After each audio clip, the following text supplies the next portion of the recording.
Hello hello hello बच्चों, कैसे हो आप। तो इस YouTube चैनल पे मैं प्रशांत माथुर आपका स्वागत करता हूँ।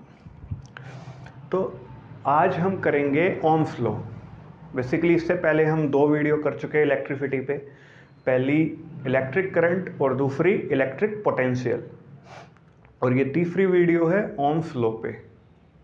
तो चलो स्टार्ट करते हैं। तो एक बार हल्का सा रिवीजन इलेक्ट्रिक करंट का और इलेक्ट्रिक पोटेंशियल का। देखो, अगर हम इलेक्ट्रिक करंट की बात करें, इलेक्ट्रिक करंट इसको हम आई से डिनोट करते हैं। और इलेक्ट्रिक करंट होता क्या है, ये फ्लो ऑफ चार्ज होता है। ये बात हम कर चुके हैं। Flow of charge per unit time is called electric current. ठीक है, चार्ज का फ्लो होना, किसी भी कंडक्टर में अगर इलेक्ट्रॉन्स फ्लो हो रहे हैं तो उसमें करंट प्रोड्यूस हो जाएगा, यही है करंट। ठीक है बच्चों, इलेक्ट्रिक करंट। और दूसरी पोटेंशियल डिफरेंस।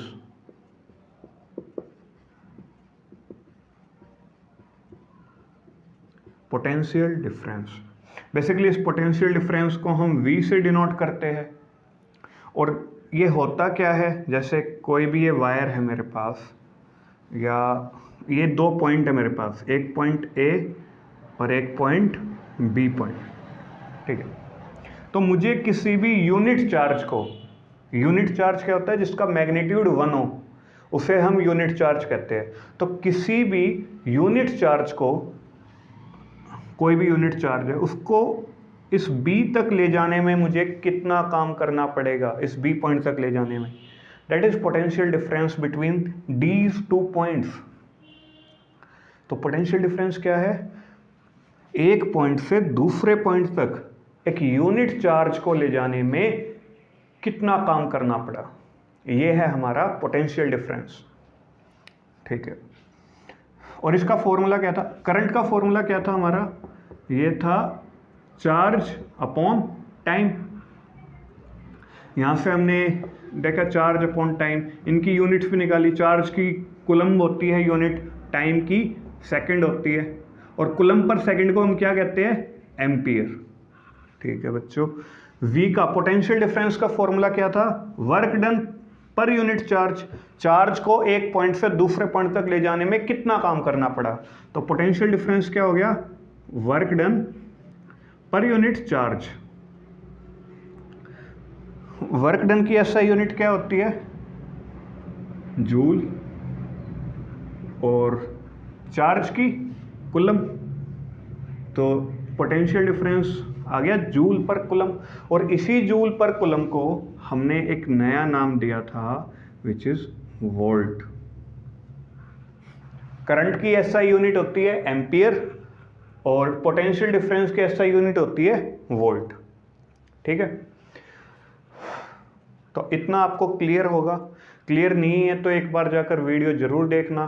पोटेंशियल डिफरेंस क्या होता है, करंट क्या होता है। बेसिकली करंट होता है फ्लो ऑफ चार्ज, और चार्ज को फ्लो होने के लिए किस चीज़ की ज़रूरत होती है, पोटेंशियल डिफरेंस की। बिना पोटेंशियल डिफरेंस के करंट फ्लो, चार्जेस फ्लो नहीं होंगे। चार्ज फ्लो नहीं होंगे तो इलेक्ट्रिक करंट प्रोड्यूस नहीं होगा। जैसे वाटर को फ्लो होने के लिए हाइट का डिफरेंस जरूरी है। अगर किसी हॉरिजॉन्टल सरफेस पे आप पानी डालोगे वो फ्लो नहीं करेगा, उसे फ्लो करने के लिए आपको एक हाइट का डिफरेंस चाहिए। या हीट के फ्लो के लिए हमें टेम्परेचर डिफरेंस चाहिए। दो बॉडी है जिनका सेम टेम्परेचर है, उनमें हीट फ्लो नहीं होगा। ऐसे ही चार्जेस के फ्लो के लिए हमें पोटेंशियल डिफरेंस चाहिए। बिना पोटेंशियल डिफरेंस के चार्ज फ्लो नहीं होते, और चार्ज फ्लो नहीं होंगे तो इलेक्ट्रिक करंट प्रोड्यूस नहीं होगा। ठीक है, तो मेरे हिसाब से यहाँ तक क्लियर है। अगर क्लियर नहीं है तो जो दो वीडियोस हमने की थी इलेक्ट्रिक करंट पे और पोटेंशियल डिफरेंस पे, उन्हें जाकर देखो, फिर इस वीडियो को देखना। अब हम बढ़ते हैं ओम्स लॉ की तरफ।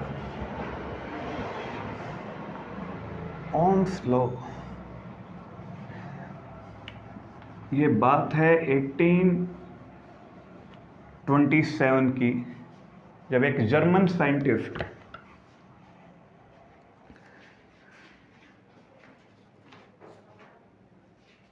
एक जर्मन साइंटिस्ट जिनका नाम है ओम्स, उन्हें नाम मुझे याद नहीं आ रहा अभी, 1829 में जर्मन साइंटिस्ट थे।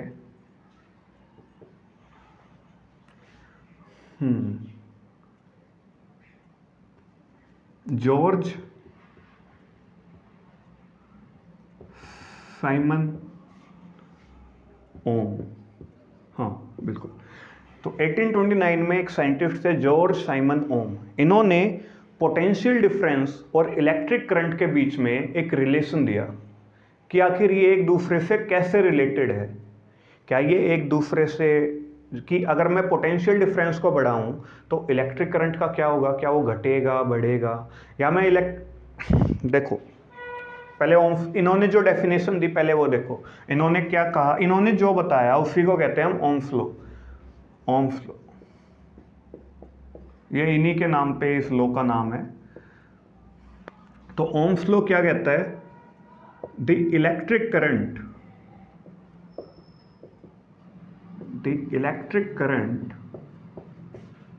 through a wire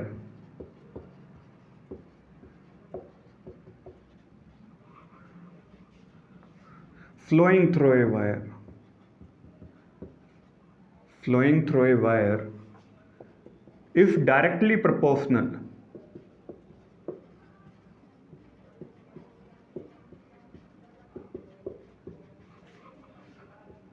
to the potential difference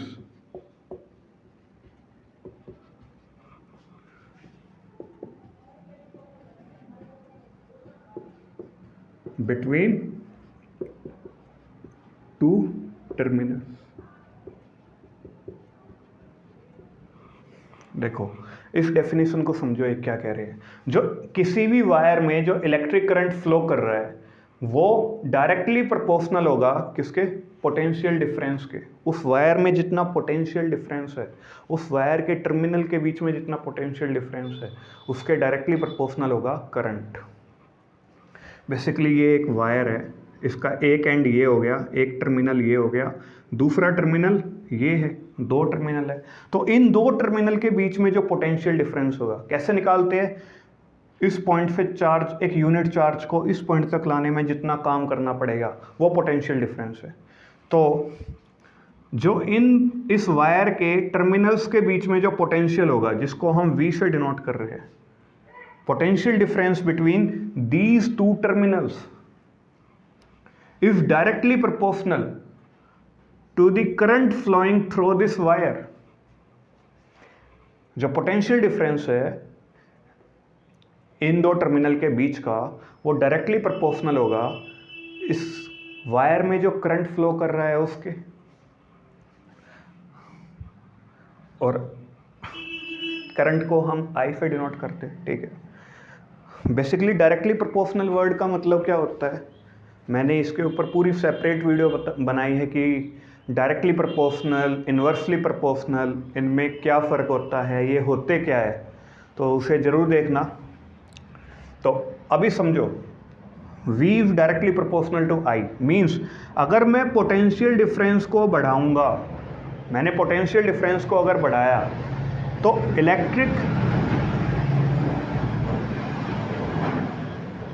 electric current भी बढ़ जाएगा।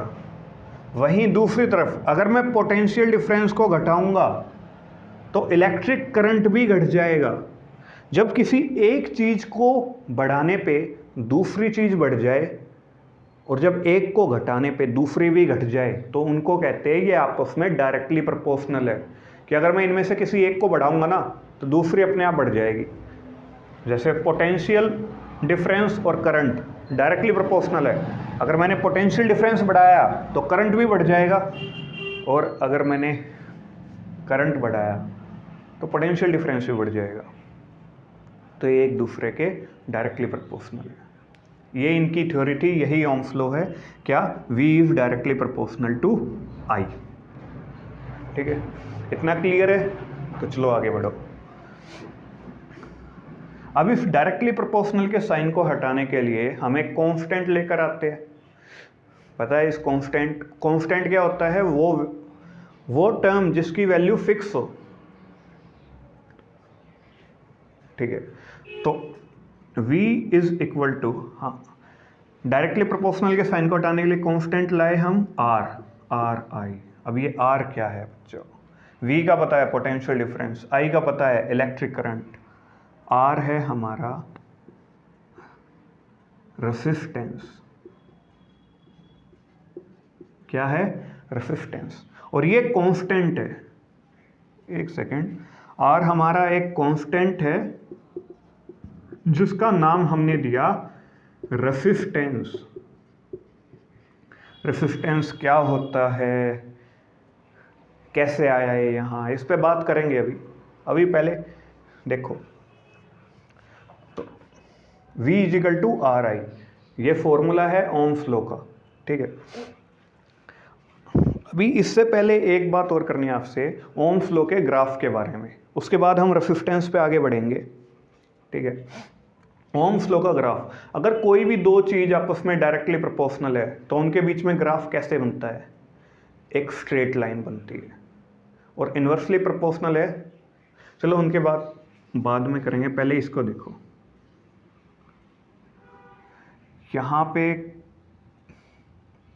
I करंट है और यहाँ वोल्टेज V, ठीक है। जैसे जैसे मैं जब वोल्टेज जीरो होगी तो करंट कितना होगा? जीरो, मतलब पोटेंशियल डिफरेंस। V क्या है? Potential difference. मैंने आपसे पहले ही कहा, अगर दो टर्मिनल, ये वायर है, एक टर्मिनल ये हो गया और एक टर्मिनल ये हो गया, इन दो टर्मिनल के बीच में अगर पोटेंशियल डिफरेंस नहीं है, पोटेंशियल डिफरेंस जीरो है, तो करंट फ्लो नहीं करेगा। तो अगर V जीरो है तो I भी हमेशा जीरो ही रहेगा। तो स्टार्टिंग यहां से होगी, अगर V जीरो तो I भी जीरो। तो याद रखना, ओम्स लॉ की स्टार्टिंग ओरिजिन से करेंगे हम। और जैसे जैसे पोटेंशियल को बढ़ाओगे तो क्या हो रहा है? करंट भी बढ़ रहा है, क्योंकि ये डायरेक्टली प्रोपोर्शनल है। किसने बताया ये हमें? जॉर्ज साइमन ओम ने, ठीक है। देखो अभी जैसे जैसे मैं पोटेंशियल बढ़ाऊंगा करंट भी बढ़ेगा, तो इसके लिए जो ग्राफ बनेगा वो है ये यहाँ 45 डिग्री का एंगल बनाएगा, 45 डिग्री का, ठीक है बच्चों। तो जो भी चीज़ें डायरेक्टली प्रोपोर्शनल होती है ना, उनका ग्राफ ऐसा ही होता है, एक स्ट्रेट लाइन, ठीक है। तो ये था हमारा ओम्स लॉ का ग्राफ। इसमें देखो, जैसे जैसे मैंने V बढ़ाया, मान लो इस पॉइंट पे पोटेंशियल है V1, ठीक है, तो इस पॉइंट पे फिर हमारा करंट कितना हो गया? I1। मैं पोटेंशियल और बढ़ा देता हूँ, पोटेंशियल हो गया हमारा ये V2। तो V2 पे देखो करंट कितना हो गया?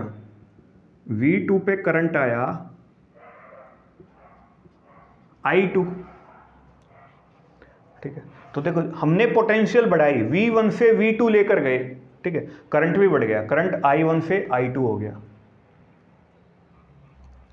ये 0.3 है कोई, इस पे पोटेंशियल है V3, ठीक है। तो इस V3 पे चेक करो कि आखिर करंट कितना है, क्या करंट बढ़ा? बिल्कुल, ये हो गया I3। तो जैसे जैसे हम पोटेंशियल बढ़ाते जा रहे हैं उसके हिसाब से इलेक्ट्रिक करंट बढ़ता जा रहा है। और यही तो ओम कह रहे थे। क्या कह रहे थे? V is directly proportional to I। अगर V को बढ़ाओगे तो I भी बढ़ेगा। समझे? कुछ क्लियर हुआ? ठीक है, तो इसे नोट कर लो जल्दी से। फिर हम रेसिस्टेंस पे बात करते हैं, आखिर ये रेसिस्टेंस क्या है। तो मैं रफ कर रहा हूं, पॉज करके नोट जरूर कर लेना इसे, बहुत इंपॉर्टेंट टॉपिक है ओम्स लॉ।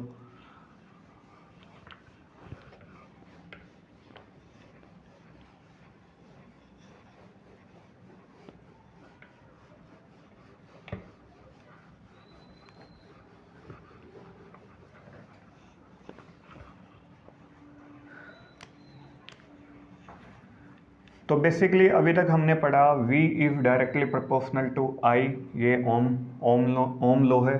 और डायरेक्टली प्रोपोर्शनल के साइन को हटाएंगे तो हम यहाँ एक कांस्टेंट लेकर आएंगे जो कि होगा हमारा R। ये एक कांस्टेंट है और इसका नाम क्या दिया हमने? इसका नाम दिया हमने रेसिस्टेंस। आखिर रेसिस्टेंस है क्या? चलो पहले इसी को डिफाइन करते हैं। लिखो resistance. It is the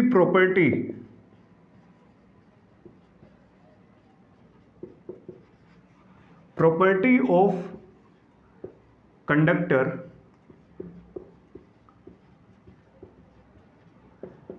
to resist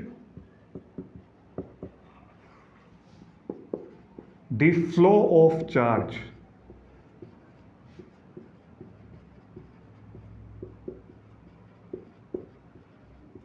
through it। समझो इसे। रेसिस्टेंस क्या है? ये कंडक्टर की प्रॉपर्टी है। पहली चीज, कंडक्टर कौन होते हैं? जिनमें से करंट पास हो जाए, जिसमें चार्ज फ्लो हो उसके। तो ये कंडक्टर की प्रॉपर्टी है क्या? कि उसमें से जो चार्ज फ्लो हो रहा है, उस चार्ज के फ्लो को रेसिस्ट करना। मतलब चार्ज आगे जाना चाहता है लेकिन कंडक्टर उसे आगे नहीं जाने देगा, उसे रोकना चाहेगा। तो जो ये कंडक्टर ने जो रुकावट पैदा की, ये जो रेसिस्ट किया चार्ज को आगे जाने में, यही है हमारा रेसिस्टेंस। देखो आखिर ये होता क्यों है कि कंडक्टर चार्ज को आगे जाने से क्यों रोक रहा है? समझो इसे ध्यान से। ये मान लो एटम है,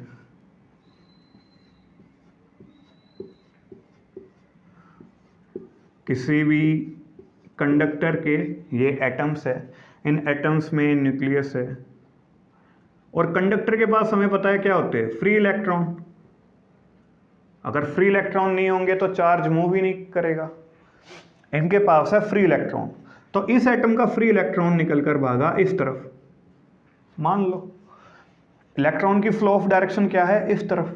तो जब इलेक्ट्रॉन इस डायरेक्शन में जा रहा है तो क्या ये दोनों न्यूक्लियस इसको अट्रैक्ट नहीं करेंगे, इसको रोकने की कोशिश नहीं करेंगे? क्योंकि न्यूक्लियस में कैसा है? Positive charge. इलेक्ट्रॉन पे क्या है? Negative charge. तो क्या ये अट्रैक्ट नहीं करेंगे इसे आगे जाने से रोकेंगे नहीं? मान लो कोई इलेक्ट्रॉन यहां है, वो इस डायरेक्शन में मूव कर रहा है। एक सेकेंड, कोई इलेक्ट्रॉन इस डायरेक्शन में मूव कर रहा है इलेक्ट्रॉन, ठीक है।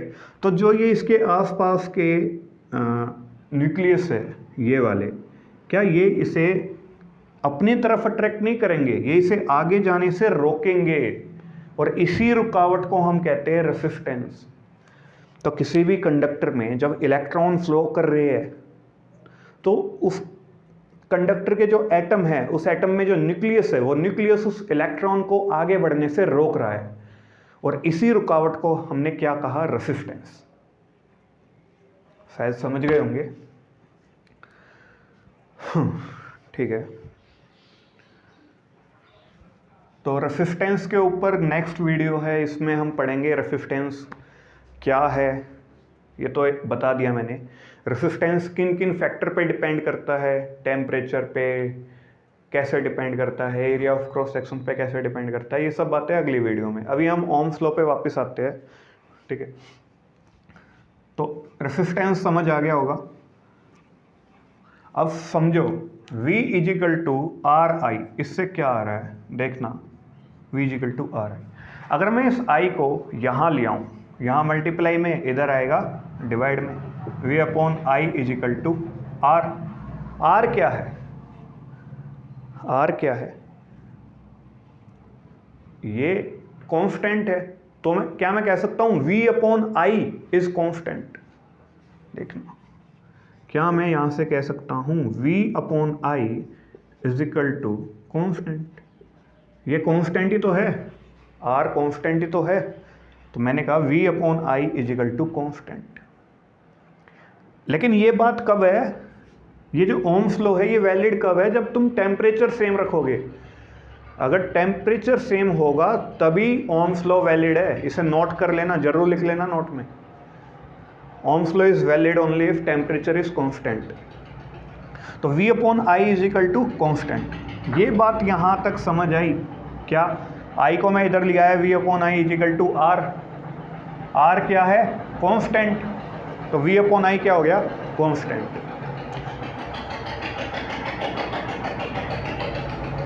तो इसका मतलब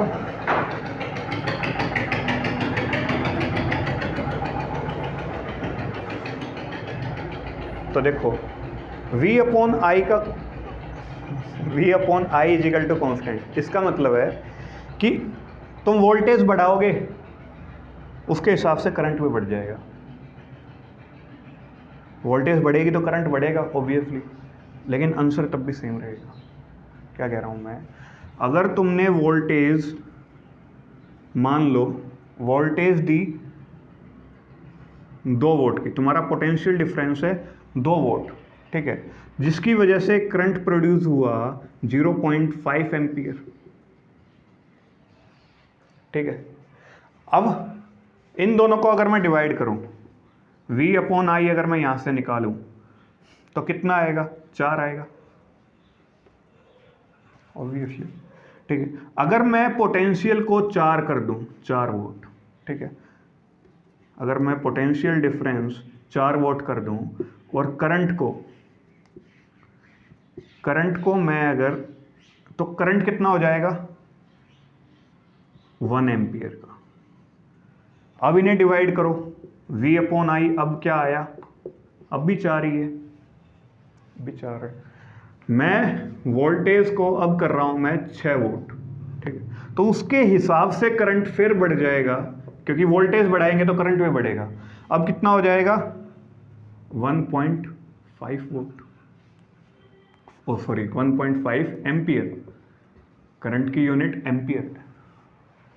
तो अब इन्हें डिवाइड करोगे फिर से 4 आएगा, फिर से 4, वोल्टेज फिर बढ़ाओगे आई उसके हिसाब से फिर बढ़ जाएगा, तो उसको फिर डिवाइड करेंगे, V अपॉन आई की वैल्यू क्या आनी है 4, कांस्टेंट हो गई। याद रखना किसी भी सेम टेम्परेचर पे अगर हम V को I से डिवाइड करेंगे तो जो वैल्यू है वो क्या आएगी, कांस्टेंट, वो सेम रहेगी, वो कभी नहीं बदलने वाली। चाहे वोल्टेज को कितना ही बढ़ा लो उसके हिसाब से करंट भी उतना ही बढ़ जाएगा, इसलिए V अपॉन आई की वैल्यू कांस्टेंट रहनी है। जैसे पहले V की वैल्यू क्या थी 2 वोल्ट और I की वैल्यू क्या थी 0.5 एम्पियर, डिवाइड किया, V अपॉन आई कितना आया 4, हमने पोटेंशियल बढ़ा दिया 4 वोल्ट, उसके हिसाब से करंट भी बढ़ गया 1 एम्पियर, क्योंकि पोटेंशियल बढ़ाओगे करंट भी बढ़ेगा। फिर इनको V अपॉन आई की वैल्यू निकालो 4 आएगी। ऐसे हमने पोटेंशियल 6 वोल्ट किया तो करंट कितना हो गया 1.5 एम्पियर, डिवाइड करो फिर से सेम आएगा V अपॉन आई की वैल्यू। तो V अपॉन आई अगर टेम्परेचर कांस्टेंट रखोगे तो V अपॉन आई भी क्या रहेगा, कांस्टेंट, ठीक है बच्चों। तो यहाँ तक शायद आपको क्लियर है, इसे नोट कर लो, फिर हम न्यूमेरिकल करते हैं, हम न्यूमेरिकल की तरफ बढ़ते हैं। तो रिकॉर्डिंग सही हो रही है या नहीं, हाँ ठीक है।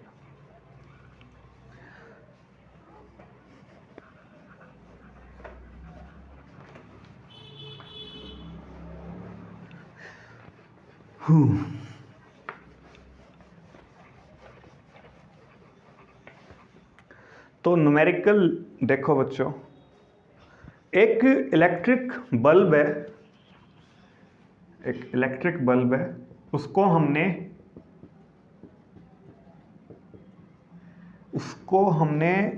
एक बैटरी से कनेक्ट कर दिया इलेक्ट्रिक बल्ब को, और उस बैटरी कितने वोल्टेज की है 20 वोल्ट की, 220 वोल्ट की, सॉरी 220 वोल्ट की, या उसे हम जो वोल्टेज दे रहे हैं वो हो गई हमारी 220 वोल्ट, ठीक है।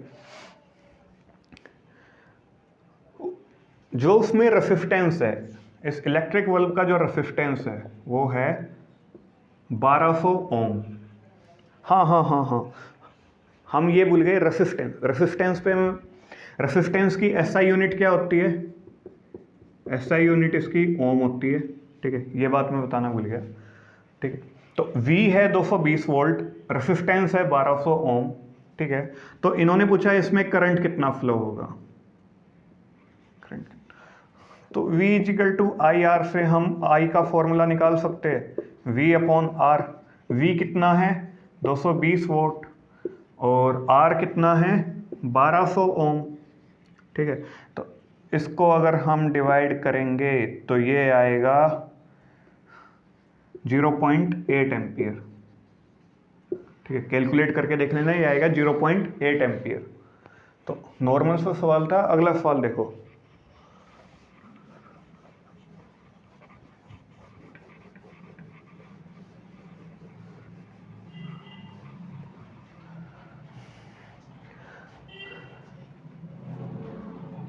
देखो एक इलेक्ट्रिक हीटर है जिसको हमने 60 वोल्ट की बैटरी से कनेक्ट कर रखा है, इलेक्ट्रिक हीटर। तो पोटेंशियल कितनी होगी? 60 वोल्ट, ठीक है। 60 वोल्ट पोटेंशियल 60 वोल्ट होगी। उसमें जो करंट प्रोड्यूस हुआ आई, वो कितना आया? 4 एम्पियर का, ठीक है। तो अगर हम पोटेंशियल को 60 से बढ़ाकर 120 कर दे तो उसमें करंट कितना होगा, उस टाइम उसमें कितना करंट प्रोड्यूस होगा, ये हमें बताना है। क्वेश्चन एक बार फिर सुन लो। एक इलेक्ट्रिक हीटर को हमने वोल्टेज दी 60 वोल्ट की, उसने जो करंट प्रोड्यूस किया वो 4 एम्पियर का, ठीक है। तो हमने पोटेंशियल बढ़ा दी वी कितनी, 60 वोल्ट से 120 वोल्ट कर दी, तो बताओ करंट कितना प्रोड्यूस होगा। क्या मैं यहाँ से R की वैल्यू निकाल सकता हूँ? क्योंकि V और I की है हमारे पास, ठीक है, निकाल लो। तो R is equal to V upon I, V is equal to I R से R की वैल्यू निकालोगे V अपॉन आई आएगी। तो V कितना है? 60, I कितना है? 60 वोल्ट, I कितना है? 4 एम्पियर। तो इसको डिवाइड करोगे, ये आएगी 14 ओम, सॉरी 15 ओम।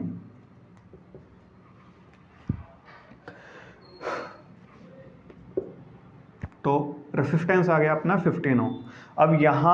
अब देखो इलेक्ट्रिक हीटर का रेसिस्टेंस तो चेंज होगा नहीं, वोल्टेज बढ़ाने से रेसिस्टेंस चेंज नहीं होता, रेसिस्टेंस टेम्परेचर बढ़ाने पे चेंज होगा। तो टेम्परेचर तो हमने बढ़ाया नहीं, हमने केवल वोल्टेज बढ़ाई है, ठीक है। तो रेसिस्टेंस हमारा इस केस में भी सेम रहेगा, कितना? 15 ओम। तो I यहाँ से कितना आ जाएगा? V अपॉन R, V कितना है? 120, ये 15, ये शायद 8 पे घटेगा। तो 8 एम्पियर का करंट प्रोड्यूस होगा अगर हम वोल्टेज 60 वोल्ट से बढ़ाकर 120 वोल्ट कर दे तो, ठीक है। तो शायद आपको ओम्स लॉ समझ आया हो। कोई भी आपका डाउट हो आप मुझे व्हाट्सएप पे मैसेज कर सकते हो, वो नंबर ये रहा, केवल मैसेज 7838833710। और अगर वीडियो अच्छी लगी हो तो लाइक करना, और अगर कोई गलती कर दी हो तो कमेंट्स में ज़रूर बताना। Thank you, all the best.